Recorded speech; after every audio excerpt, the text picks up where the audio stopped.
क्या बताना चाहेंगे आप किस लेकर? आज पहले तो आप सभी पत्रकारों का यहाँ पहुँचने पर बहुत बहुत धन्यवाद।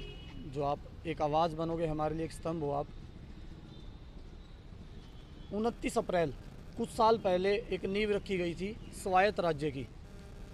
अभी वो रखी गई थी एक राष्ट्रीय स्तर पर पंजाब में, लेकिन एक महीना पहले 29 अप्रैल को करनाल में भी एक नींव रखी गई, एक कार्यक्रम सेलिब्रेट किया गया। उसका कारण राजनीतिक था या षड्यंत्र था, उस पर इन्वेस्टिगेशन होनी चाहिए। इस विषय पर तो पहले तो हम आए हैं।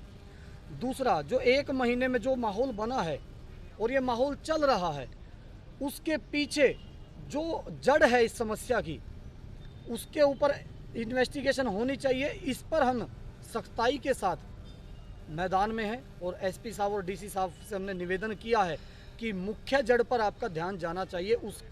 उसके लिए हम आपके पास यहाँ आए हैं। जैसा आप सभी जानते हैं, आप मीडिया सभी पत्रकारों ने आवाज़ उठाई है। जो मामला चल रहा है, मामले की जानकारी मैं एक बार आपके चैनल के माध्यम से रिपीट कर देता हूँ।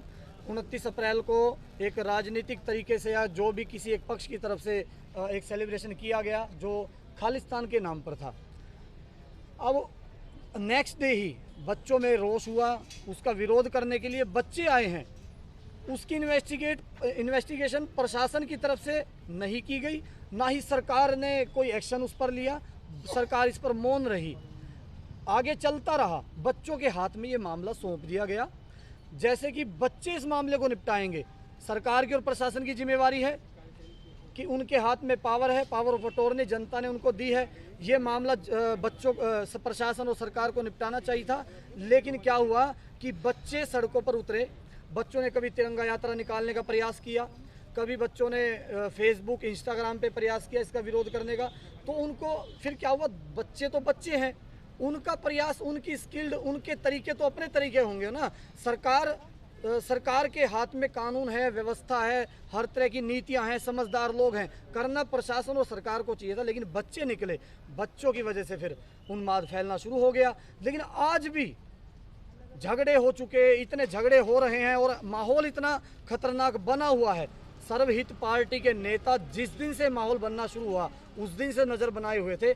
जैसे ही पूरी फिल्म सामने आ गई कि इसके पीछे मंशा किसकी है और कितनी खतरनाक है, राजनीतिक है, जो उनकी मंशा है, उसको एक्सपोज करने के लिए उसको हम नहीं होने देंगे। जितना हमारे अंदर ताकत है हम पुरुषार्थ करेंगे। उसके लिए हम बीच में आए हैं, प्रशासन को सचेत करने के लिए और सरकार को चेतावनी देते हैं। जो गलत मंशा के साथ अगर ये माहौल बनाया जा रहा है या फिर आप मौन हैं तो सचेत हो जाइए। सर्वहित पार्टी आज जिले लेवल पर प्रशासन के बीच में पहुंची है। आप सभी के माध्यम से हम सचेत करना चाहते हैं कि या तो इस मंशा को ख़त्म करो और इस माहौल को ठीक करने के लिए नीति अपनाओ, कोई ठोस कदम उठाओ और इस माहौल जो ये बना हुआ है, जो उन्माद फैल रहा है, उसको जड़ से ख़त्म करने के लिए कोई कदम उठाओ। वरना जो अगर सरकार इस तरफ बढ़ती है, अगर नहीं मानती है, तो हम जिले लेवल से प्रदेश लेवल पर ले जाने के लिए तैयार हैं। प्रत्येक जिले में हम सरकार का विरोध करेंगे और जो अशांति फैलाने का जो प्रयास किया जा रहा है राजनीतिक तरीकों से, हम इसके सख्त खिलाफ हैं और इसको हम होने नहीं देंगे। और बार बार अपना पूरा प्रयास, अंतिम श्वास तक हम प्रयास करते रहेंगे। अपने ज़िले में और पूरे प्रदेश में हम अशांति फैलने नहीं देंगे। हम उन बच्चों से भी मिले हैं जिनके चालान कटे हैं, 14 लड़कों से कल ही हमारी टीम मिली है। और वो परिवार है जिनके साथ झगड़ा हुआ था सेक्टर 13-14 में, पहले दिन से लगे हुए हैं और आज भी हो गए। लगातार हर मीटिंग में, कार सेवा वाली मीटिंग में भी और जो धर्मशालाओं में मीटिंग हुई है, घर पर मीटिंग हुई है, रात तक उस मीटिंगों में हम शामिल रहे हैं। पूरी घटना की जानकारी सर्वहित पार्टी की टीम पर है। मैं निवेदन करता हूं आप चैनलों के माध्यम से भी, अगर किसी युवा को, किसी बच्चे को दिखाई देता है कि ये षड्यंत्र चल रहा है, कोई भी जानकारी मिलती है, प्रशासन को दें। प्रशासन से अगर आपको लगता है कुछ हिचकिचाहट है तो सर्वहित पार्टी के नेता आपके बीच में मौजूद हैं, आप हमें जानकारी दें। हमारे नंबर वायरल हैं ऑलरेडी। रणवीर सिंह राणा मेरा नाम है, प्रदेश प्रवक्ता मेरा पद है। तो आप हमें जानकारी दें, हम उस तह तक जाएंगे और प्रशासन के सामने आपकी तरफ से भी हम आवाज़ रखेंगे।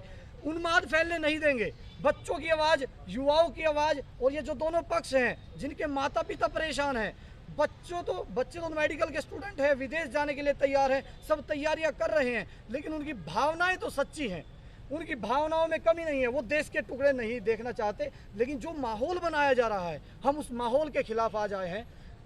दोनों पक्षों के बीच में बातचीत चल रही है, मीटिंगें चल रही हैं, लेकिन जिनको नज़र इस पर रखनी चाहिए, जिनको सोल्यूशन करना चाहिए, उनको सचेत करने के लिए आज हमने आपको भी बुलाया है और डीसी साहब और एसपी साहब को भी ज्ञापन दिया है कि इस तरफ अपना ध्यान दें। तो सर, इस माहौल की बात की जाए, या एक पार्टी कोई राजनीति एक पार्टी है, या सभी पार्टियां मिलकर राजनीति कर रही हैं? देखिए, सभी पार्टी अगर इसमें राजनीति कर रही थी तो देखो, दोनों सभी पार्टियों का एक विचारधारा तो है नहीं। अगर एक होती तो चुनाव क्यों लड़े जाते।